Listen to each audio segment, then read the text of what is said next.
300,000. Yeah, I mean, I just did a quick calculation on the tax records, and it was 300,461, not including the basement, the parking, Okay. okay? And then on this application, we're at 2 and change, so I'm just wondering, how was the measurement done? Who calculated the square footage on this?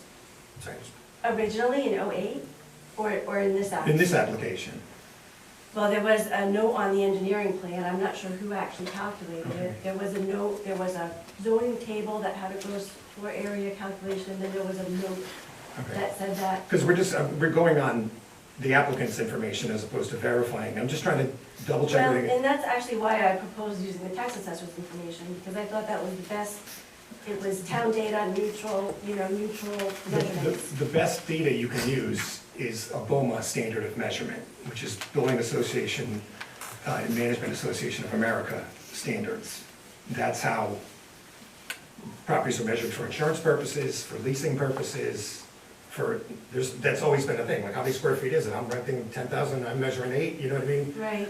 So, was a BOMA standard measurement ever done, or was it? I don't know, Brian. Okay, I'm just wondering, because we're kind of like, we're using PFA numbers here, pluck from air, and I just want to. Yes, and I think that, so that's again why I liked using the tax assessor's data.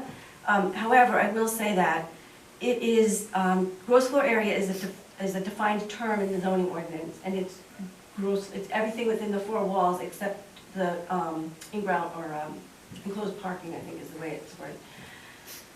I think what I'm hearing and what the solicitor has proposed as an amendment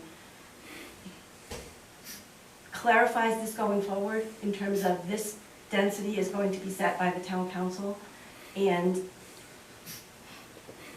the zoning ordinance would be amended to say that the density is per the council based on a development proposal, because Right, but you I'm could just saying, like, we should base it in something that's a standard. Hey, Brian, what was the architect's position, the architect for the developer? Wasn't it 227,000 something? I mean, that's really the number. That is the plan that was given to us to review. And I don't even see that number in this draft motion. And that's really the number that we should be looking at.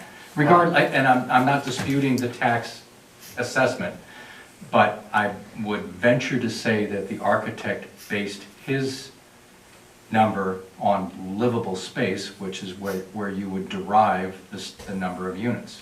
Well, there's a big difference between gross floor area and gross leasable floor area. Correct. Where Correct. there's a big difference. Right. I mean, I'm in the midst of actually a discussion with the city of Providence about, multi-use buildings and what, would you count the lobby if it's used for one or both, or how do you count it? So it's not an exact science on how you interpret it. You can measure it. You're right, and the tape measure doesn't lie. Whatever the tape measure is, it is, but what you include is not. And I think what we were trying to get at with this amendment is the fact that it really doesn't matter. The key factors that you have looked at for density are the traffic, the parking, the sewer, the water, the utilities, the neighborhood. Those are the things that you look at as to what's the appropriate density, because it really isn't relevant about just the square footage of the building. It's more the question of all these units and what are the impact on that number of units, rather than the square footage, the gross floor area of a building like this doesn't really matter. That's the whole point. That's why they're rehab buildings. If this was a new building, absolutely, then those things would manage, and we would probably do it with a floor area ratio, and we'd have a deft thing to do it. The other thing too, you wonder, you deal with density like in subdivisions, because you never know, well, they're gonna add some land, or they're gonna buy the lot next to them, and there's another 20 acres, and they're gonna add it in, and how does that affect the density? That's never gonna happen here. This existing building is pretty well hemmed in, other than, I guess, the Elks Club. There's no way they're ever gonna go anywhere on this that would affect any, again, that the number of square footage would make a difference.